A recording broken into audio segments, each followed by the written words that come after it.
Bermula dari Monkey Cake, berlanjut ke Schalke, kemudian Werder Bremen, lalu Real Madrid, hingga ke Arsenal. Semuanya berjalan seperti sebagaimana mestinya.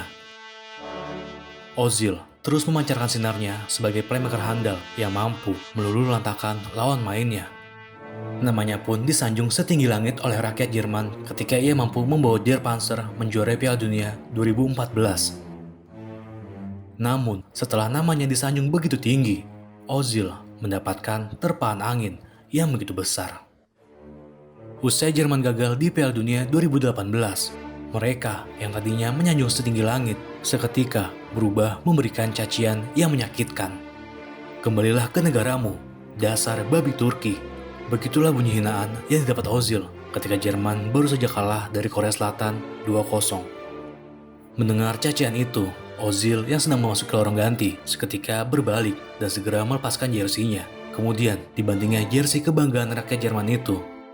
Namun untungnya sebelum kericuan itu makin menjadi, pelatih kiper Jerman dan beberapa orang lainnya pun langsung menghentikan pertikaian Ozil dan penggemar.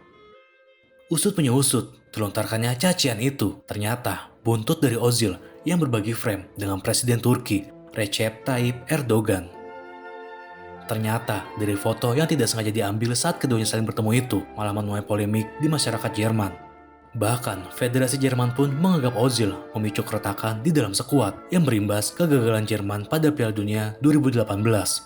Selain itu, Federasi Sepak Bola Jerman juga menilai performa Ozil benar-benar anjlok di kompetisi itu. Dengan munculnya foto itu, para penggemar pun mempertanyakan loyalitas Ozil terhadap negaranya, Jerman.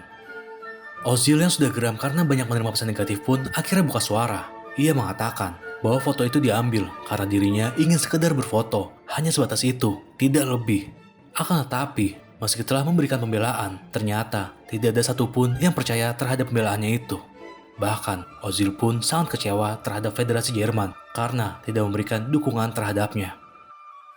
Hingga akhirnya, Ozil mengambil sebuah keputusan bahwa ia lebih memilih pensiun dari timnas Jerman daripada mendapatkan rasisme dan diskriminasi yang ditujukan kepadanya.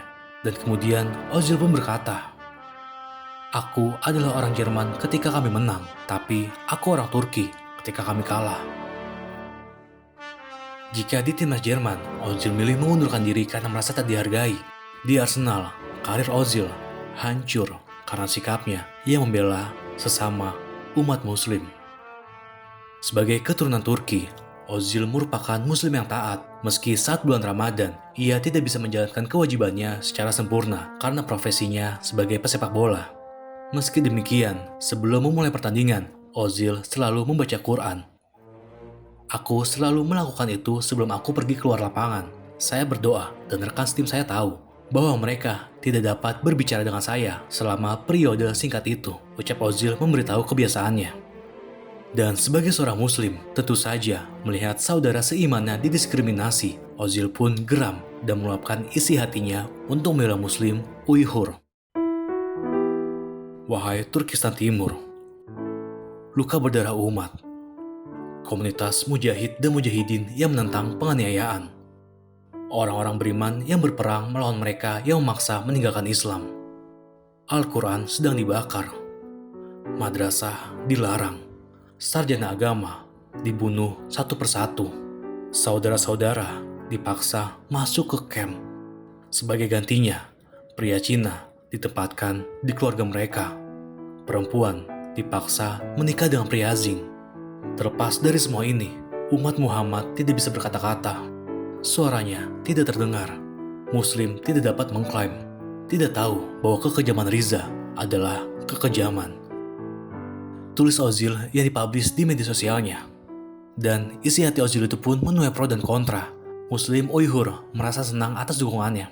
Tetapi tidak dengan pemerintahan Cina. Media pemerintah Cina pun kemudian merespon dan memperingatkan bahwa kritik yang diutarakan Ozil bisa berdampak serius untuk Arsenal. Mendapat respon dari media pemerintahan dan asosiasi sepak bola Cina yang terluka akibat pernyataan Ozil, Arsenal pun terlihat seperti lepas tangan. Pihak klub lantas mengeluarkan statement bahwa apa yang diutarakan Ozil adalah pendapat pribadinya dan tidak ada kaitannya dengan klub. Konten yang dipublikasikan adalah pendapat pribadi Ozil sebagai klub sepak bola.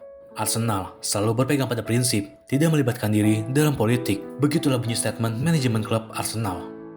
Mengetahui pihak klub berkomentar seperti itu, Ozil pun merasa kecewa. Ozil merasa apa yang telah dilakukannya selama ini, entah di dalam ataupun di luar lapangan, ternyata seperti tak berarti untuk Arsenal. Dan selepas itu, perlahan Ozil seperti uring-uringan untuk bermain, hingga akhirnya sang Raja Asis diparkirkan.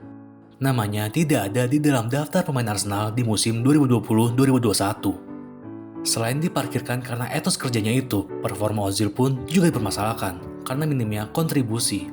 Akan tetapi, jika ditarik ke belakang, gesitnya Ozil di lini tengah dan suksesnya Ozil memanjakan para striker dikarenakan ia mendapatkan sebuah kepercayaan dari klub dan pelatih. Dan kepercayaan yang diharapkan Ozil itu tidak terlihat usai dirinya tertimpa masalah. Hingga akhirnya, pada Januari 2021, Mesut Ozil dan Arsenal sepakat untuk menyudahi kontrak kerjasama mereka berdua.